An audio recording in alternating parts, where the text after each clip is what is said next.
Shalom Beberajá. Vamos a continuar con la historia de los hebreos en Cuba, con este interesante artículo que fue publicado por Moshe Tov en la revista Vida Habanera del año 1951, que se titula ¿Qué entiende por paz el Estado de Israel?, quien fue miembro de la delegación de Israel ante las Naciones Unidas. Dice así: hace una semana, Charles Malik, representante del Líbano ante las Naciones Unidas y actual presidente de la Comisión de Derechos Humanos de dicho organismo internacional, hizo en Beirut, la capital de su país, unas interesantes declaraciones. Abordó el tema de la defensa del Medio Oriente ante la posibilidad de un conflicto armado y no tuvo reparos en decir que en tal caso los estados árabe e Israel deberían colaborar unidos en la defensa común. Al mismo tiempo, Malik habló de una entente turco-árabe, pero tanto Israel como Turquía, países enclavados en el Medio Oriente, no pertenecen a la Liga Árabe, que a su vez pretende acaparar para sí la representación genuina de esta región del mundo, confundiendo las afinidades raciales y religiosas con las realidades geográficas y políticas. Geográfica y políticamente podrían considerarse como pertenecientes al Medio Oriente Turquía e Irán, los 6 estados de la Liga Árabe, Israel y algunos territorios dependientes como Bahrein, Adén y Muscat.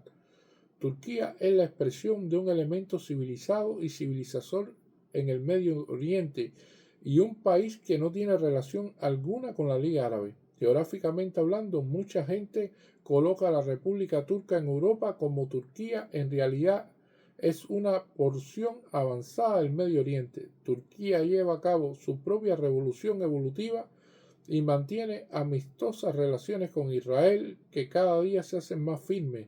Es indudable que Israel forma parte inseparable del Medio Oriente.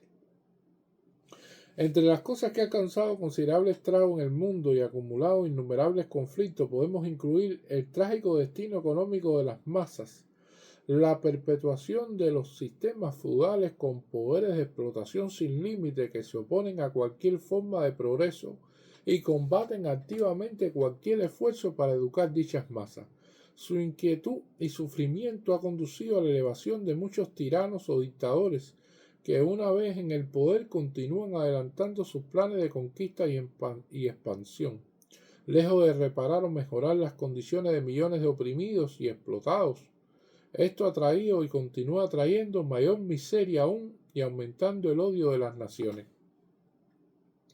No creo que las armas ofrezcan solución a este problema. Armas y pólvora solo son causa de que el mal se extienda y se haga más profundo. El proceso, la cultura y un creciente sentimiento de justicia social, es decir, verdadero respeto por los derechos humanos, constituyen el dique natural contra las causas de actitudes extremistas. Estos son los objetivos y las aspiraciones de las Naciones Unidas, leyendo la declaración de la Liga Árabe sobre la presente situación internacional publicada por el Consejo de la Liga el 2 de febrero de 1951. Es imposible resistir la tentación de reproducir unos párrafos bellamente redactados referentes a los nobles esfuerzos de las Naciones Unidas por la conquista de la paz. Los estados árabes, dice esa declaración, desean renovar en estos graves momentos su ilimitada fe en los principios y en los nobles y pacíficos objetivos de la Organización de las Naciones Unidas, tal como están contenidos en su carta y que el mayor número de naciones se ha comprometido a respetar.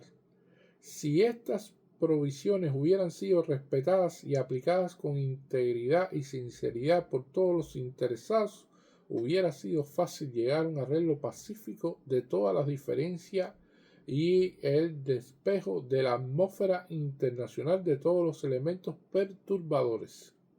La Carta demanda en la forma más categórica y ferviente el sostén de la justicia, la equidad, la libertad, la tolerancia humana y la hermandad internacional con el objeto de salvar a las futuras generaciones de los estragos de la guerra y el dirigir las energías humanas hacia la reforma social y la elevación del nivel de vida de todos los pueblos.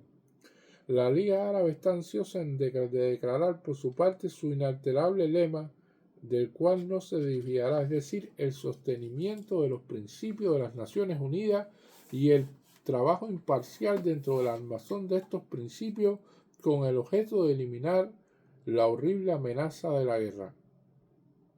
Cuando comparamos esta declaración con los hechos verdaderos, encontramos una directa contradicción entre la realidad y las repetidas aserciones de la Liga que, por tal razón, se convierte en mera fraseología. Lejos de reconocer que la paz es el supremo objetivo y la razón de ser de las Naciones Unidas, los gobernantes árabes solo piensan en la guerra contra Israel como si esta guerra, que flagrantemente viola la carta, fuera el único medio posible de garantizar la unidad del mundo árabe. Resulta lúcido hablar del sostén de la justicia, la equidad, la fraternidad, la tolerancia humana y la hermandad internacional con objeto de salvar a las futuras generaciones de los estragos de la guerra y el dirigir las energías humanas hacia la reforma social y la elevación del nivel de vida de todos los pueblos, cuando quienes suscriben esos principios fundamentales de la Carta abiertamente deciden boicotear a un Estado vecino con la intención de estrangularlo económicamente desde haber fracasado en el intento de aniquilar la población de Israel. ¿Cómo se puede hablar de elevar el nivel de vida de la humanidad sin hacer algo práctico para mejorar la condición de las propias masas? En sorprendente contraste con estas afirmaciones, la Liga Árabe encontramos un informe en el Medio Oriente publicado por el Atlantic Monthly de enero de 1948 y que dice, entre otras cosas, un arreglo en Palestina obligará a los gobernantes árabes a la larga a dedicar más atención a la suerte del árabe descalzo. La pobreza y la enfermedad hacen de la vida del campesino y del trabajador árabe una situación mortal. Un ejemplo muy generalizado de las estadísticas sociales relata una historia pavorosa. En Egipto y otras partes del Medio Oriente, cerca del 90% del campesinado se consume bajo el azote de la bilharzia. La malaria mata a 50.000 anualmente en el Irak. Las frecuencia de la pelagra y el tracoma es asombrosamente alta. En todas partes se ven miembros del cuerpo humano desfigurados por lo que un nacionalismo pervertido califica como el forúnculo del Nilo y el forúnculo de Bagdad y el desvieso de Alepo. En términos medios de la vida en Irak es de 27 años. De 2 niños muere uno antes de cumplir los 5 años. En Egipto, el más avanzado de los países árabes, la media mortalidad es superior a la de la India. En las zonas rurales solo hay un médico por cada 10.000 habitantes. En toda Transjordania, 3 veces mayor que toda Palestina, hay 24 médicos y 5 dentistas. En todas partes la sociedad, la ignorancia, la apatía y la corrupción oficial invitan a las enfermedades epidémicas. Durante una campaña para combatir una plaga le costó al gobierno egipcio $50 el matar una rata. La mitad del 1% de la población posee una tercera parte de la tierra. Bajo el anticuado sistema de propiedad de la tierra, el campesinado árabe se halla en deuda crónica con los usureros y los propietarios ausentes. Los intereses frecuentemente van del 50 al 200%. La media anual de ingreso de una familia campesina iraquesa antes de la guerra era de $35. Los niños de 6 años son empleados en la planta despepitadora de algodón del Banco de Egipto por un salario diario de 15 centavos.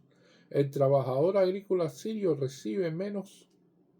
Irak, en otro tiempo sede de una civilización floreciente, cultiva ahora solamente el 20% de su tierra arable. Siria únicamente el 35%. La esclavitud está reconocida por ley en Arabia Saudita y el Yemen, miembros ambos de las Naciones Unidas. Y bueno, este artículo vamos a continuarlo en la próxima semana, en el cual se encuentra muy interesante. ¿Qué entiende por paz el Estado de Israel? Escrito por Moshe Tov, miembro de la delegación de Israel ante las Naciones Unidas, que fue publicado en el almanaque hebreo Vida Habanera del año 1951. Muchas gracias.